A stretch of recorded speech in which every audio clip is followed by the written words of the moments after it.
एक ब्राह्मण यात्रा करते करते किसी नगर से गुजरा। बड़े बड़े महल एवं घरों को देखकर ब्राह्मण भिक्षा मांगने गया, किंतु किसी ने भी उसे 2 मुट्ठी अन्न नहीं दिया। आखिर दोपहर हो गई।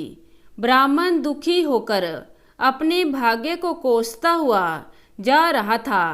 कैसा मेरा दुर्भाग्य है, इतने बड़े नगर में मुझे खाने के लिए 2 मुट्ठी अन्न तक ना मिला। रोटी बनाकर खाने के लिए 2 मुट्ठी आटा तक ना मिला। इतने में एक सिद्ध संत की निगाह उस पर पड़ी। उन्होंने ब्राह्मण की बड़बड़ाहट सुन ली। वे बड़े पहुँचे हुए संत थे। उन्होंने कहा, मन तुम मनुष्य से भिक्षा मांगो, पशु क्या जाने भिक्षा देना। ब्राह्मण दंग रह गया और कहने लगा, हे महात्मा, आप क्या कह रहे हैं?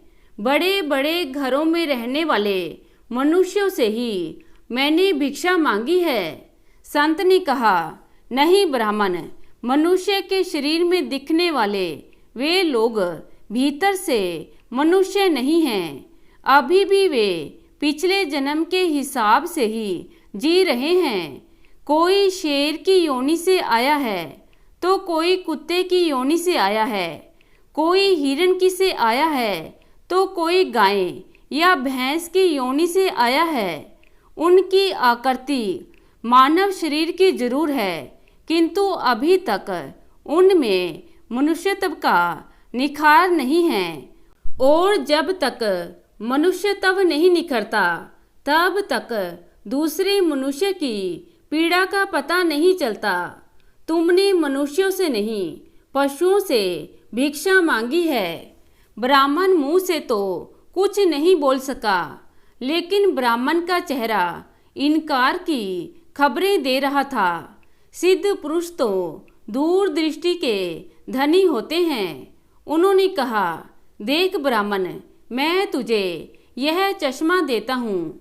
इस चश्मे को पहन कर जा और कोई भी मनुष्य दिखे उससे भिक्षा मांग, फिर देख क्या होता है। ब्राह्मण जहाँ पहले गया था वहीं पुनः गया। योग सिद्ध कला वाला चश्मा पहनकर गौर से देखा। ओहो, वाकई कोई कुत्ता है, कोई बिल्ली है। आकृति तो मनुष्य की है, लेकिन संस्कार पशुओं के हैं। मनुष्य होने पर भी मनुष्यत्व के संस्कार नहीं हैं। घूमते घूमते वह ब्राह्मण थोड़ा आगे गया तो देखा कि एक मोची जूते सिल रहा है। ब्राह्मण ने उसे गौर से देखा तो उसमें मनुष्यत्व का निखार पाया। ब्राह्मण ने उसके पास जाकर कहा, भाई, तेरा धंधा तो बहुत हल्का है और मैं हूँ ब्राह्मण। रीति रिवाज एवं कर्म कांड को बड़ी चुस्ती से पालता हूँ। मुझे बड़ी भूख लगी है, लेकिन तेरे हाथ का नहीं खाऊंगा। फिर भी मैं तुझसे मांगता हूँ, क्योंकि मुझे तुझ में मनुष्यत्व दिखा है। उस मोची की आंखों से टप टप आंसू बरसने लगे। वह बोला, हे प्रभु, आप भूखे हैं। हे मेरे रब, आप भूखे हैं। इतनी देर आप कहाँ थे? यह कहकर मोची उठा एवं जूते सिलकर टका, आना दो आना वगैरह जो इकट्ठे किए थे उस चिल्लर को लेकर हलवाई की दुकान पर पहुंचा और बोला, हे हलवाई, मेरे इन भूखे भगवान की सेवा कर लो। ये चिल्लर यहाँ रखता हूँ। जो कुछ भी सब्जी, पराठे, पूरी, पकवान आदि दे सकते हो वह इन्हें दे दो। मैं अभी आता हूँ। यह कहकर मोची भागा। घर जाकर अपने हाथ से बनाई हुई एक जोड़ी जूती ले आया एवं चौराहे पर उसे बेचने के लिए खड़ा हो गया।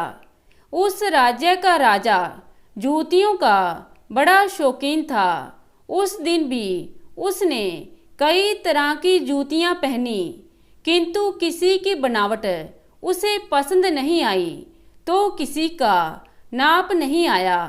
2-5 बार प्रयत्न करने पर भी राजा को कोई पसंद नहीं आई तो मंत्री से क्रुद्ध होकर कहा, अगर इस बार ढंग की जूती लाया तो जूती वाले को इनाम दूंगा, और ठीक नहीं लाया तो मंत्री के बच्चे तेरी खबर लूंगा।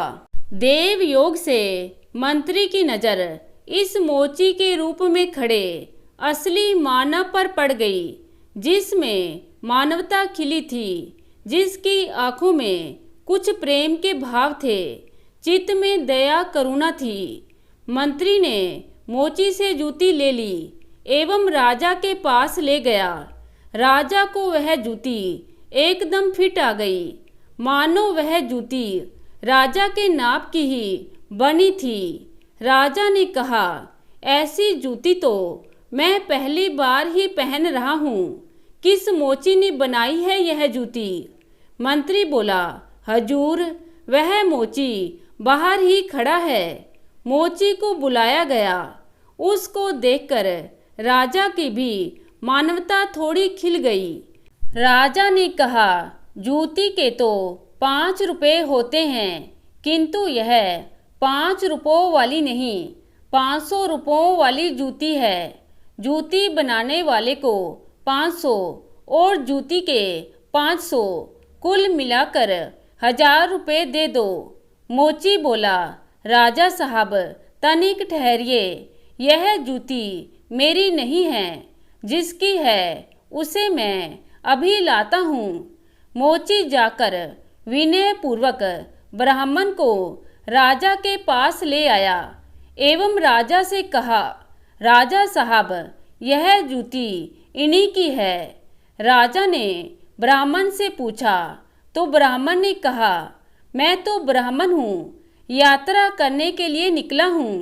राजा ने पूछा, मोची जूती तो तुम बेच रहे थे, इस ब्राह्मण ने जूती कब खरीदी और बेची? मोची ने कहा, राजन, मैंने मन ही मन संकल्प कर लिया था कि जूती की जो रकम आएगी वह इन ब्राह्मण देव की होगी। जब रकम इनकी है तो मैं इनके रुपयों को कैसे ले सकता हूँ, इसलिए मैं इन्हें ले आया हूँ। ना जाने किस जन्म में मैंने दान करने का संकल्प किया होगा और मुकर गया होऊंगा, तभी तो यह मोची का चोला मिला है।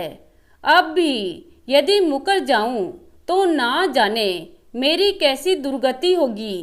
इसलिए राजन, ये रुपए मेरे नहीं हुए, मेरे मन में आ गया था कि इस जूती की रकम इनके लिए होगी, फिर 5 रुपए मिलते तो भी इनके होते, और 1000 मिले हैं तो भी इनके ही हैं। हो सकता है मेरा मन बेईमान हो जाता, इसलिए मैंने रुपयों को नहीं छुआ और असली अधिकारी को ले आया। राजा ने आश्चर्यचकित होकर ब्राह्मण से पूछा, ब्राह्मण, मोची से तुम्हारा परिचय कैसे हुआ? ब्राह्मण ने सारी आप बीती सुनाते हुए सिद्ध पुरुष के चश्मे वाली बात कही और कहा, आपके राज्य में पशुओं के दीदार तो बहुत हुए, लेकिन मनुष्यत्व का विकास इस मोची में ही नजर आया। राजा ने कहा, लाओ वह चश्मा जरा हम भी देखें। राजा ने चश्मा लगाकर देखा तो दरबारी वगैरह में उसे भी कोई सियार दिखा तो कोई हिरन, कोई बंदर दिखा तो कोई रिछ।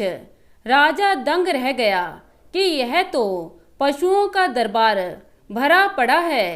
उसके मन में आया कि ये सब पशु हैं तो मैं कौन हूँ। उसने आईना मंगवाया एवं उसमें अपना चेहरा देखा तो शेर। उसके आश्चर्य की सीमा नहीं रही। यह चश्मा तो बड़ा गजब का है। वे योगी महाराज कहाँ होंगे? ब्राह्मण वे तो कहीं चले गए।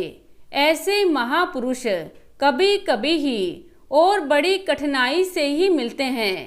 श्रद्धावान ही ऐसे महापुरुषों से लाभ उठा पाते हैं। बाकी तो जो मनुष्य के चोले में पशु के समान हैं, वे महापुरुष के निकट रहकर भी अपनी पशुता नहीं छोड़ पाते। ब्राह्मण ने आगे कहा, राजन, अब तो बिना चश्मे के भी मनुष्यत्व को परखा जा सकता है।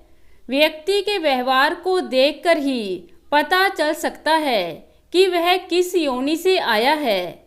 एक मेहनत करे और दूसरा उस पर हक जताए तो समझ लो कि वह सर्प योनि से आया है, क्योंकि बिल खोदने की मेहनत तो चूहा करता है, लेकिन सर्प उसको मारकर बिल पर अपना अधिकार जमा बैठता है। अब इस चश्मे के बिना भी विवेक का चश्मा काम कर सकता है।